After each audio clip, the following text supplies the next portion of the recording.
in cases of the deadly virus. More than 1,800 people have died of Ebola in North Kivu and Ituri provinces since last August. CGTN's Chriso Chamringa has that report. Health workers in eastern DRC educate the locals about the Ebola virus. The outbreak was largely confined to the provinces of North Kivu and Ituri, but it recently spread to Goma, a densely populated city that's close to the Rwandan border. Humanitarian agencies like the World Food Programme have scaled up their activities in preparation for a wider outbreak. Regarding this situation, we have decided to increase our food assistance to these Ebola patients, their families, and also to the contacts. The Ebola outbreak has disrupted the lives of many people in North Kivu province, and their situation has been made worse by the insecurity in the area. They cannot go to work, they cannot go to the field, to farm their lands and so on. So this is why we distribute this food. The head of the DRC's Ebola response says they'll apply new strategies to contain the disease. So we will introduce also a screening for all patients coming there with fever. We will also introduce the rapid tests for malaria and for Ebola. So we will detect a case of Ebola very early and take measures for the vaccination and also for the surveillance and isolation of the patients. Health officials have urged the locals to maintain basic hygiene and avoid contact with bodily fluids from infected people to protect themselves from contracting Ebola. The DRC's interim health minister, Pierre Kangudia, has traveled to Goma to meet with Rwandan officials to assure them of the DRC's commitment to stop the disease from spreading. The meeting comes a week after Rwanda temporarily shut its border with the DRC after an Ebola death was reported in the eastern city. Chriso Chamringa, CGTN, Kinshasa, Democratic Republic of Congo. To Ethiopia now, and the country is trying to prevent its citizens from becoming migrants by encouraging them to seek employment at home. Last week, at least 15 Ethiopians died after the boat that was trying to smuggle them into Yemen broke down. CGTN's Coletta Wanjohi reports about the challenges Ethiopia faces despite being one of the fastest growing economies in Africa. 40-year-old Idris Yusuf was a security officer in the Amhara region of Ethiopia before he decided to try life outside the country. Through human traffickers, he attempted to get to the Persian Gulf states to seek work. However, he got stuck in war-torn Yemen. The International Organization for Migration rescued him in May. When a father goes as a migrant, he is basically doing it at the expense of the livelihood of his children and at the expense of his safety. When he returns back empty-handed, what will the children say? What will he tell them? What will they eat? And so many people like us say, what will we return back to? I'm telling you honestly. The IOM estimates that about 20,000 migrants, mostly from Ethiopia, attempt the dangerous journey through Yemen's war zone each month. Ethiopia finds itself struggling to prevent people from leaving, even as its economy is praised for growing rapidly. Amongst of the people who are unemployed now, a large number of young people are unskilled. So they are dropouts from primary and secondary school. So making sure to use the technical and vocational college we have to be able to also skill these young people on particular market-related skills on key areas will be an important endeavor to get to these 3 million job targets we have for this year. He says the country's quest to create at least 14 million jobs by the year 2025 is greatly hampered by the difficulties small and medium enterprises have getting off the ground. They face key policy-related issues. A majority of them face access to credit limitations. It's not just a mere unavailability of finance, it's the difficulty of acquiring it, because many enterprises are requested to have collaterals or guarantees to be able to be secured against the amount of money they actually take from either microfinance institutions or commercial banks. The government is now planning to loosen collateral restrictions in order to assist small entrepreneurs. Ethiopia is also looking to promote more jobs through the private sector by reviewing its investment laws. This will open up for more foreign direct investment, especially in sectors that in the past years had been restricted to only domestic investors. But whether people like Yusuf will benefit from these reforms is unclear. He is sure he will stay in Ethiopia, but does not know what others will decide. He says many may leave again because they don't want to come back home empty-handed. Coletta Njohi, CGTN, Addis Ababa, Ethiopia. The United Nations Food and Agriculture Organization has warned of climate-related shocks that continue to drive high levels of severe food insecurity in Africa. FAO is now scaling up its response to prevent an already alarming humanitarian situation from getting even worse. CGTN's Daniel Arap Moyo brings us more in this report. The Food and Agriculture Organization of the United Nations says the severity and pace of climate change is presenting new and unprecedented challenges in Africa. The UN Food Agency says climate change is significantly impacting agriculture by increasing water demand, limiting crop productivity and reducing water availability in many areas across sub-Saharan Africa. Some regions will have aggressive rainfalls, others will have less rains. And for countries that whose livelihood of the local population depends on agriculture, depends on rain-fed agriculture, you can imagine that is an issue of a global proportion that requires the contribution of all nations. Drought and early depletion of food stocks, compounded by declining employment opportunities and low wages for farmers, have all led to a sharp decline of the food security situation in many parts of sub-Saharan Africa. According to FAO, global atmospheric temperature is predicted to rise by approximately 4 degrees Celsius by 2080. The alarming news is that we know that if we allow the planet to increase 2 degrees Celsius, it will have a major impact not only on agriculture production, but on the entire ecosystem. Recurrent climatic shocks continue to undermine household resilience, with FAO calling for urgent support to agricultural livelihoods so farmers can make the most out of their efforts. Daniel Arap Moy, CGTN, Kampala, Uganda. In Somalia, the country is among several Horn of Africa nations affected by severe weather conditions in recent years. Aid agencies now warn that if immediate action is not taken, other countries in the region will soon suffer a similar fate. CGTN's Abdulaziz Bilo reports from Mogadishu. Harsh weather patterns in recent months is threatening more than 15 million people across the Horn of Africa, according to recent findings. A third of that number is from Somalia, that has fallen victim to climate change that continues to affect livelihood for farmers and pastoralists. Last month, the Somali government met key donors in Mogadishu to discuss accelerating recovery and resilience after the country suffered recent floods, drought and a tropical cyclone. We have experienced heavy floods during the rainy season and will experience devastating drought if the rains fail. This has had a chilling effect on the economy. We want to seek long-term strategies on how we can take advantage and store rainwater during the rainy season in order to alleviate suffering for our pastoralists and farmers in case we don't receive enough rainfall.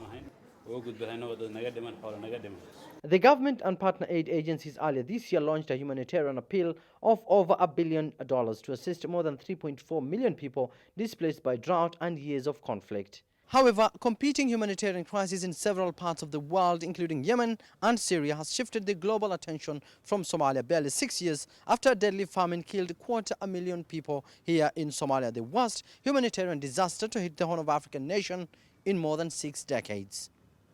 We understand the frustration that people have of year-on-year appeals for hundreds of millions of dollars in humanitarian aid. We have the same frustration, and we dedicate all of the UN agencies' work to finding these solutions, supporting the government and the federal member states. It's quite clear there is a consensus across the nation that it is time to move forward with solutions, and the United Nations is very happy to play its part in support of the federal government and the member states in doing so. Humanitarian agencies say that below average rainfall was also recorded in the past months, significantly impacting planting and germination. Drought has also affected the livestock sector, Somalia's principal source of livelihood. Meanwhile, the country has commenced exporting livestock to Gulf countries again ahead of Muslim festivities next week. Analysts now say that unless authorities come up with resilience programs, millions more will be affected in the coming months. Abdulaziz Bilo, CGTN, Mogadishu, Somalia. You're watching Africa Live, still ahead on the program. 32 child soldiers to be reunited with their families in South Sudan after UN negotiations. And in Kenya, a local group creates a safe study space for youth in Kisumu slum. As conflict, poverty and corruption consume many African countries, their impacts continue to be felt far and wide. Since 2014, more than 1.8 million refugees and migrants have arrived on European shores.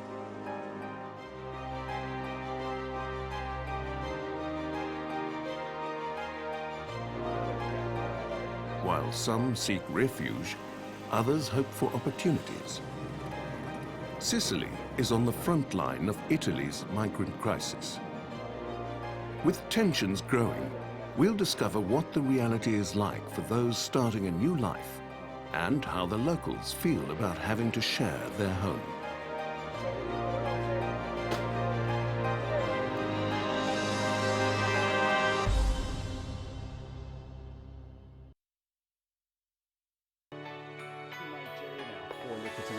Out of the country. With a dedicated and diverse team of anchors, CGTN now brings Africa to the palm of your hand. I'm Perina Karibe in the heart of Nairobi, which is bustling. From everyday heroes to the continent's most powerful figures, we bring their voices to you. We haven't changed, and this is something most of us are very excited about. We bring you news that's changing perspectives.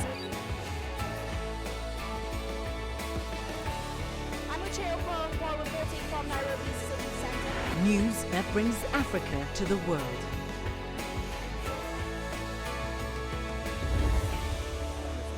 CGTN.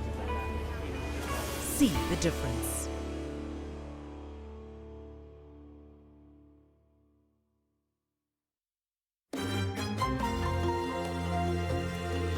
Africa Live. Find your voice.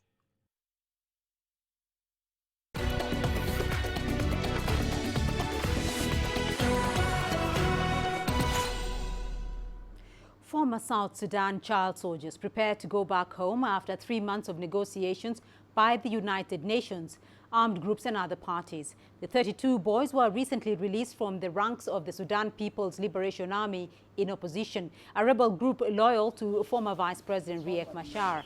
The former child soldiers will now be reunited with their families after the 3-month-long negotiations.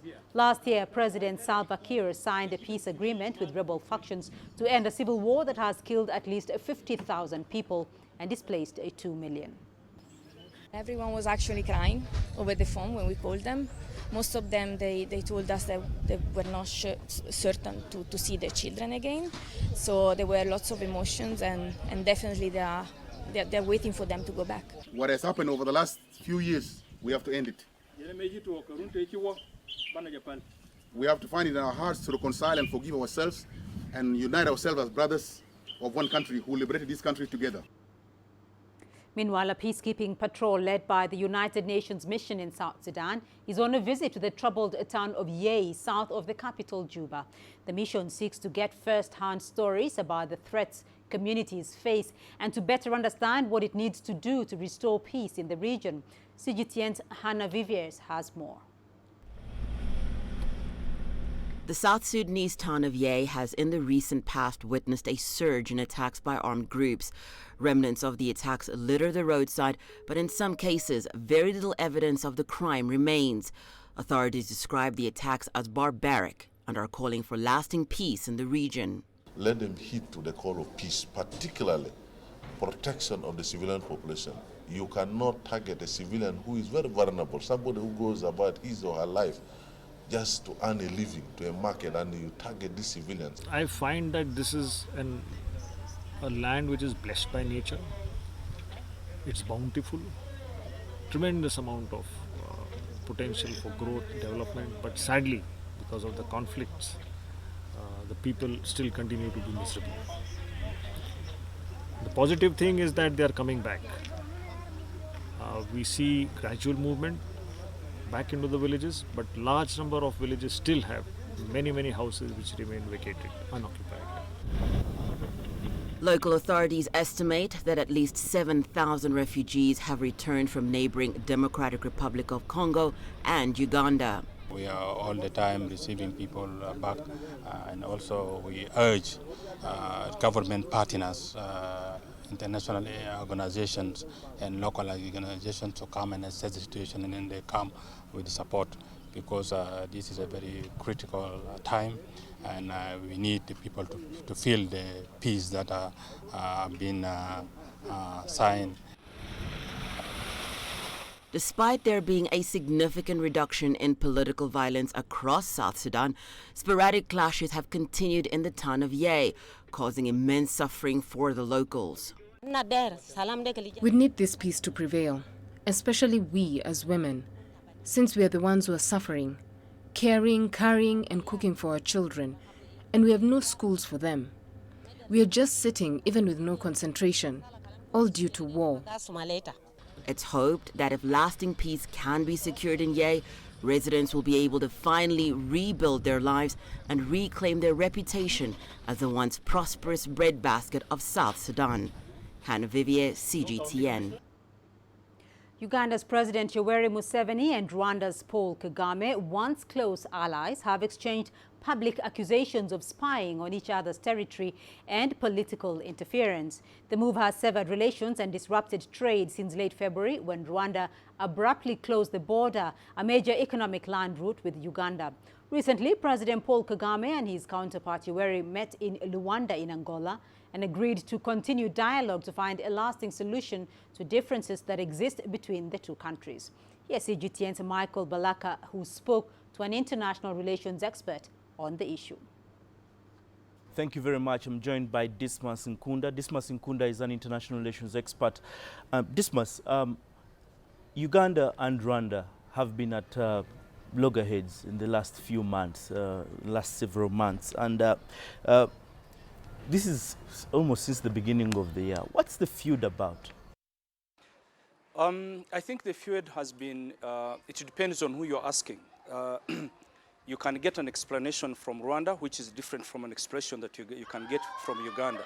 But overall, what you can say is that there is some security matter that intertwines the two countries that has made it very impossible for each country to accept that they have a problem with the other one. In the case of Uganda, it claims that there are certain Rwanda infiltration into the Uganda system, security system, in particular the police and the military, in which they feel uncomfortable that these people have taken a position. On the Rwandan case, they claim that Uganda has been detaining Rwandese nationals without giving them due necessary security clearance, and thus far, that's why the reason they gave in February of closing the border and saying Rwandese, when they come to Uganda, they will be tortured. But in the same respect, it says it can allow Ugandans to go inside, meaning that they are saying, for us, we are clear, we can't torture Ugandans, but if Rwandese come to Uganda, then they have a problem. President Museveni was recently in Angola, where he met the leadership of Angola with some DR Congo people. He also met President Kagame. And in his statement recently, he says they're working on it. Do you think, and just last weekend, there were some people from Angola and the DRC. Are these efforts to bring back the situation? It is, but you see, I have a bit of a problem with that arrangement, because Angola, DRC, and to be the countries that are mediating between Uganda and Rwanda, it honestly doesn't make sense, because the historical and geographical closeness between Uganda and Rwanda, between President Museveni and President Paul Kagame, are too strong for them to be having Tshisekedi, who has come to power yesterday, becoming the person to mediate between the two of them, or the president of Angola, who is not that as old in power as them, to be the person to negotiate between them. They can provide a platform in which Kagame and Museveni can sit and talk, but for them to mediate, this is something that is going to be solved between Museveni and Kagame alone, no one else. What are the short-term and long-term solutions to this conflict, you think?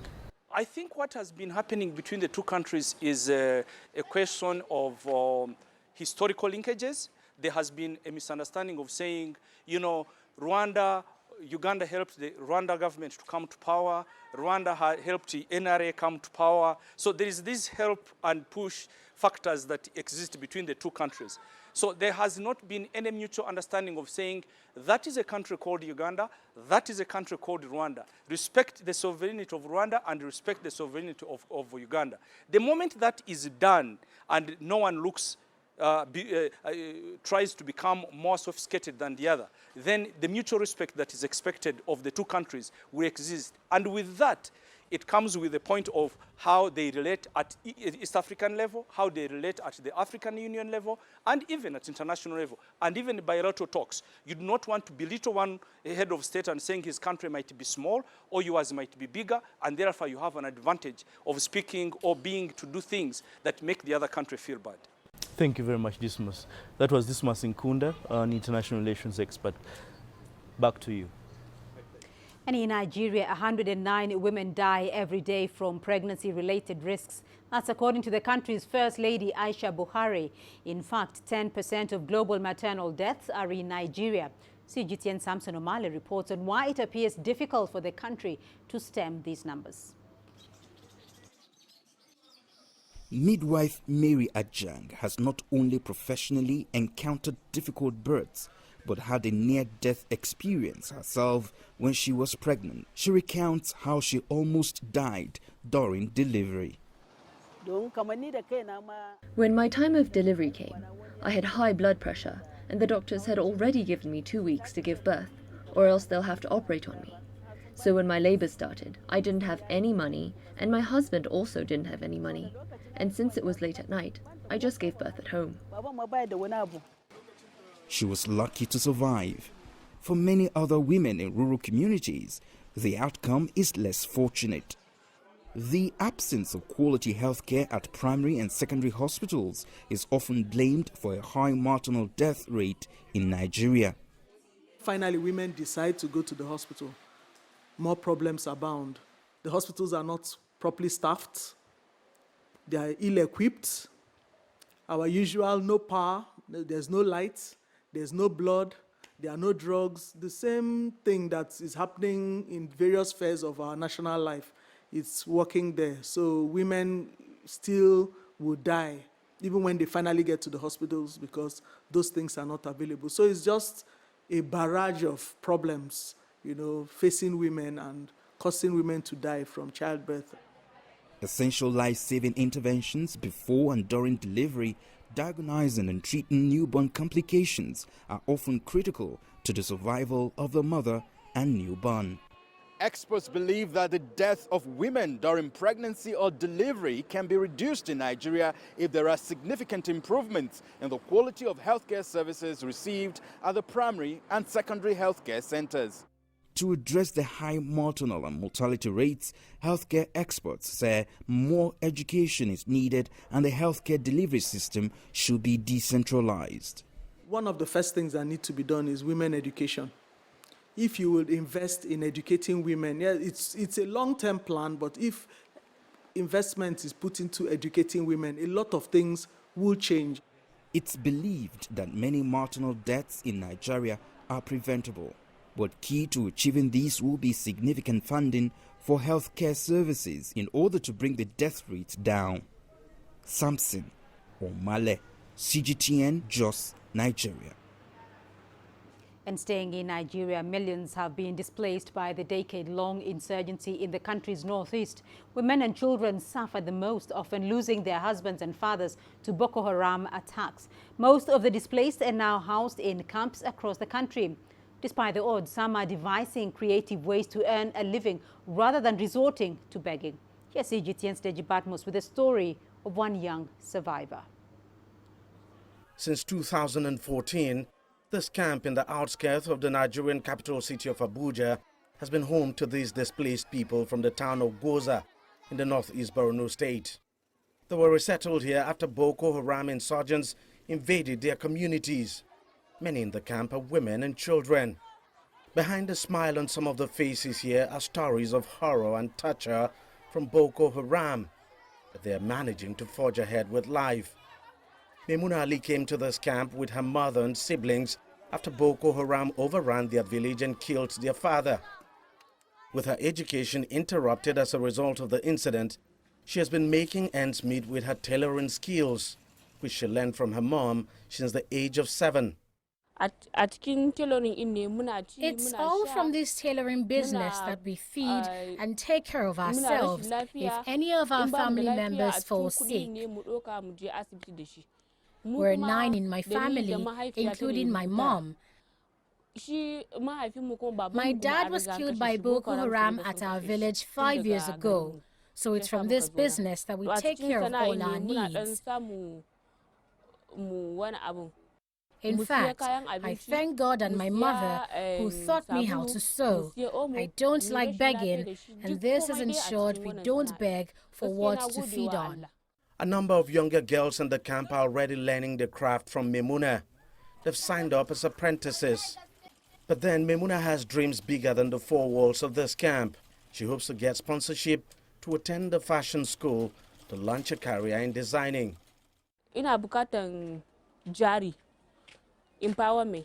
I need assistance to buy more sewing machines.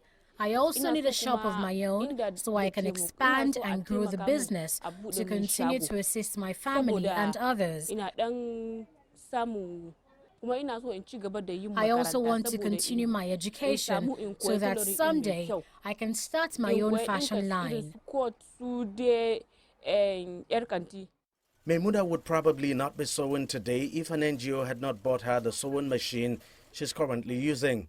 A number of girls and women in the camp who also have the skills have not been so lucky to have their own sewing machines. We have some women that they learn and they don't have access, they don't have money to start. And we have some women that they don't have the experience. They want to learn again because we come individually. We didn't come together. That is why some that they came first, they have learned. Some that they came second, they have learned. But some that they come the third time, they didn't learn anything. So they need to learn. And after learning, we need to give us the access, the empowerment, so that we continue doing it, so that we are not staying for looking for somebody to come and give us something.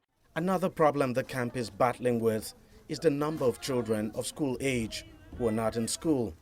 The camp women leader says the situation is getting worrisome. Presently now, we have 143 children that in ground, they are not going to school. They are just walking upside down. That is which is bad. We are in Nigeria. We're supposed to look after IDPs. Sometimes if they see us like now, me, I wear clothes, I eat, they will think that IDP, they don't have problem. It's liar. We have problem. We have something that are eating us inside. At many camps like this across Africa, there are too many people and too few resources to go around. But rather than wait on the government, some like Memuna are taking their destinies in their own hands and doing all they can to leave the camp and go back to their normal lives. Deji Badmos, CGTN, Abuja, Nigeria. Now, vulnerable children and youth living in informal settlements face various challenges and often have to drop out of school, exposing them to criminal activity to support their families. A local group in Kenya's western Kisumu city has established a haven for youth by nurturing the thirst for stories and learning in an effort to prevent their exposure to crime and violence. Like any informal settlement, safe spaces for youth and children are limited. In Kisumu's Obunga slums, Blue Cross organization is edging into the already populated volatile space to create a safe refuge for children and youth. We have been running youth programs, and so finding that youth do not have a safe space where they are able to just come freely and have time to play and read, tell stories, and to just play around freely. In a slum setup, there is gangs, there is different groupings, which we found out even when we were setting up this place. The center has programs to cater for different age groups, children's play and story time, youth talent shows. However, there's a vulnerability that exists among young boys as a result of cultural systems. Because your girl, you'll be married and we can get dowry out of that. But a boy, you will demand from us as a family. And so you find the boy child is always left out in that kind of arrangement. So we try to bring everyone together to find what is the best solution, where we can have guardianship. Because once a child is dropped out, they will not even trace back their culture, because they try to forge ways within themselves and find their own means of livelihood within the little community that they are growing up in. Jonathan, not his real name, is 16 years and yet to complete his primary level education. He has been living alone for 2 years now, and only recently was he able to secure his mother's contacts after his family's unstable circumstance pushed him out with no support. Every Sunday I have to go to the Central Business District, where I try to help businesses with manual labor, and whatever I get, I keep. For example, when I get 300 shillings, I'm able to buy food for the week and even save 50 shillings. The youth space at Blue Cross offers the vulnerable like Jonathan some adult supervision and support both for school and during home visits. At the center, they encourage me not to give up, especially in my academics, because if I do, I might end up in the wrong company. They keep telling me that although I'm struggling, God can bless me in the future. 1 year into the project, and Blue Cross continues to hold talks with community leaders seeking to establish forums for dialogue that would support the effort initiated at the center. We hope that it is going to be really embraced by this community in such a way that their children that they are coming up, this generation, would have a different kind of lifestyle from their own parents. A deep story to erase and a new one to rewrite, in the hopes of creating a long, fruitful future for the youth in Obunga slums. Beryl Oro, CGTN, Kisumu, Kenya. Well, let's now go over to Uche Okronko for a look at the day's business news. Uche. Thank you, Beatrice. And coming up on Africa Live Biz, Abidjan hosts the 2019 Summit on Trade between USA and Sub-Saharan Africa. And the frustrations of motorists in Zimbabwe after the latest price increase without sufficient supply.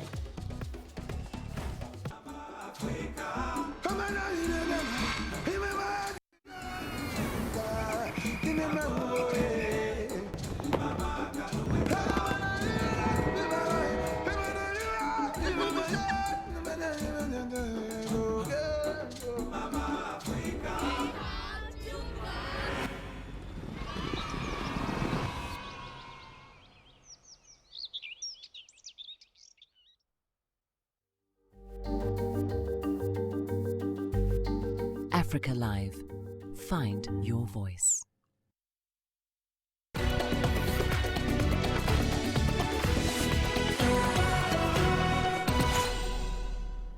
Well, let's start off with the African Growth and Opportunity Act Forum, which closed today in the Ivorian capital of Abidjan.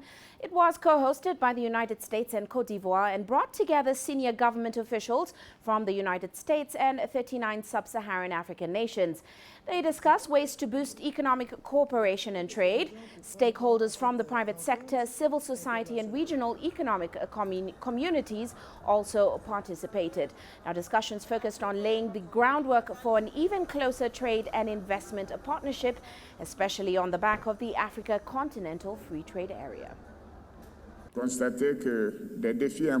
Significant hurdles are still to be overcome to enable African countries to fully benefit from access to the vast American market of 350 million consumers. We will combine the promise of the AFCFTA with these new U.S. initiatives to help maximize the potential of U.S.-Africa trade. Meanwhile, Zimbabwean motorists are frustrated a lot. They are not only having to pay a lot more for fuel, but they're now spending hours in queues to get the commodity. Now, over the weekend, the Southern African nation increased the price of fuel for the 4th time in the space of 2 months as it tries to contain a crippling shortage. Here's CGTN's Farai Mwakutuya with more. The latest increase has raised the price of fuel 6 times higher than it was at the beginning of the year. What hasn't changed during this period is its scarcity. Long queues persist leaving motorists in a fluster. We can spend up to 7 hours in a queue, and at the end of it all, we're told the supplies have run out, which means we have to find another queue. There are days we don't even operate because we are in queues. The 26% weekend hike has also squeezed already thin margins. We end up charging low fares, about $2 or $3 instead of $5. Yet, we need to put fuel, which is now much more expensive, at $9 per litre. It's really difficult for us. We are not sure if we can stay in business. The numerous increases are trying to raise the price of a litre to the equivalent of $1 or about $9.30 Zimbabwe dollars. A price that is unsustainable. At one point, you still bear the consequences of not paying the right price. I think we're associated with the fuel industry, so that at least you moderate the increase and lessen the pain on the motorists. But operators whose fortunes are in jeopardy say increases aren't the answer. There is obviously a deeper problem that needs to be resolved because since the first increase, supplies have not improved. I think government should open up the sector. The Energy Minister has acknowledged malpractice and promised tough action. The era of lies in this sector is soon coming to an end. Many whose patience is wearing thin hope that will also end the long queues. Farai Mwakutuya, CGTN, Harare, Zimbabwe.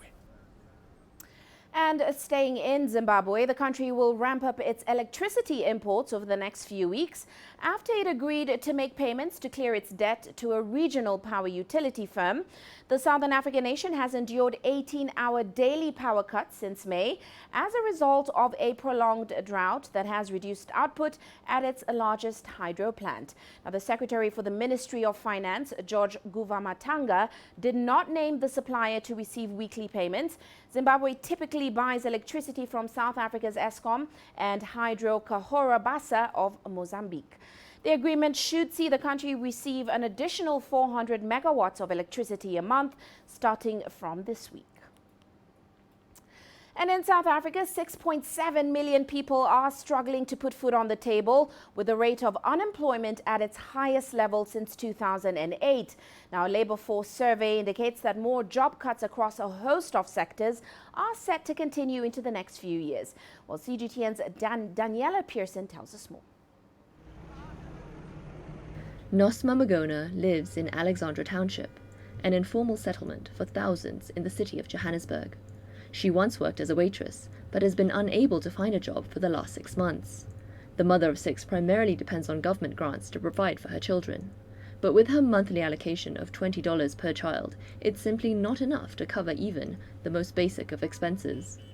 It's painful because sometimes I'm unable to buy food for my children, because I don't have the money. So it's painful, because every time, children need food, and when they get hungry, they say, "Mama, we are hungry." As a parent, I have to come up with a plan so that the children can eat.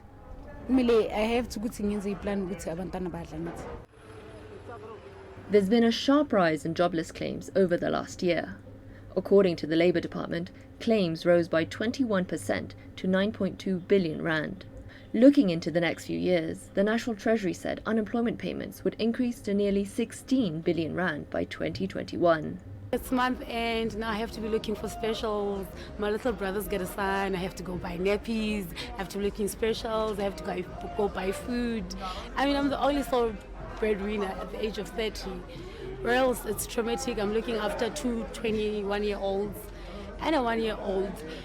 And, well, the house chores, and without an income, it's not easy. Like I say, certain things, they get emotionally exhausting. A quarterly labour force survey indicates that there were 6.7 million people without jobs in the 3 months to the end of June. Second quarter unemployment rose to 29% from 27.6% in the first quarter. It's been driven by job cuts in private households, transport and mining, according to data from Statistics South Africa. So I think South Africa has been growing structurally like a developed country. So the sectors that have been growing fast have been sectors like the finance sector, construction sectors. So if we grew with agriculture, we prioritize agriculture, mining and manufacturing.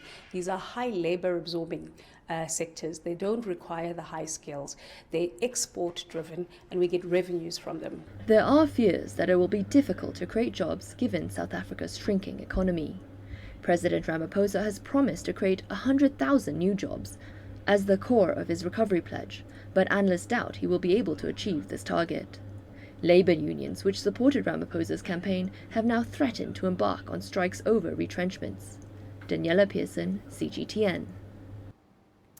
Now, Chinese pay TV firm StarTimes has injected $2 million towards developing Kenyan content for its newly unveiled channel, Rainbow TV.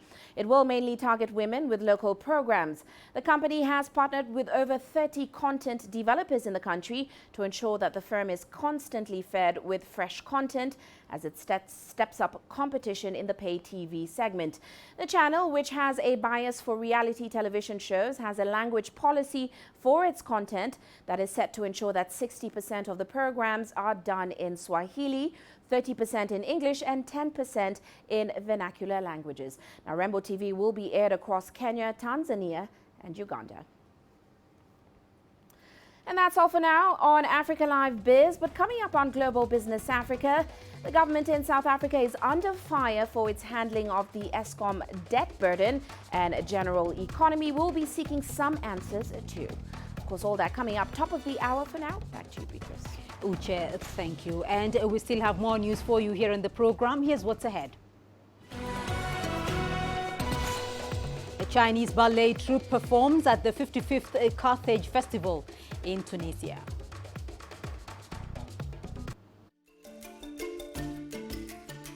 Africa Live. Find your voice.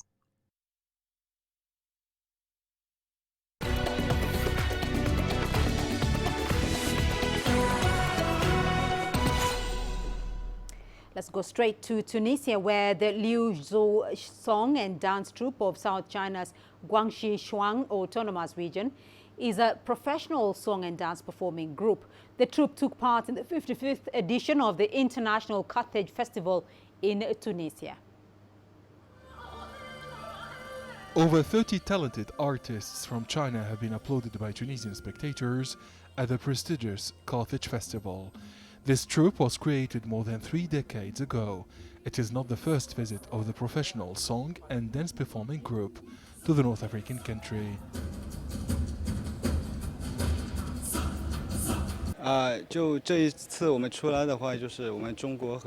We are performing in Tunisia to show the friendship between the people of China and Tunisia. This show was welcomed by Tunisian spectators. People here are very enthusiastic. We will be happy to welcome Tunisians in our region in China. Over 4,000 people watched the show in Carthage. Hundreds of children enjoyed the performance of the troupe on stage. The show is extraordinary. The colors, the music, and the dancers are perfect. They made me love Chinese culture. I want to learn more about this fantastic country. The Chinese ambassador to Tunisia noted that cultural cooperation between Tunis and Beijing will be strengthened in the coming months. The performance of the Chinese ballet was fabulous. The Tunisian public had a positive reaction. Tunisians admire the Chinese culture. We'll organize more Chinese artistic shows in Tunisia. Tunisians say the China Ballet Show is one of the most special nights of the 55th edition of the International Carthage Festival. People say the exceptional choreographies have illuminated the Roman amphitheater in the north of the capital city, Tunis. Aden Shaweshi, CGTN, Tunis. And your sports news coming up next. Here's what's ahead. South Africa's disastrous Cricket World Cup campaign claim scalps.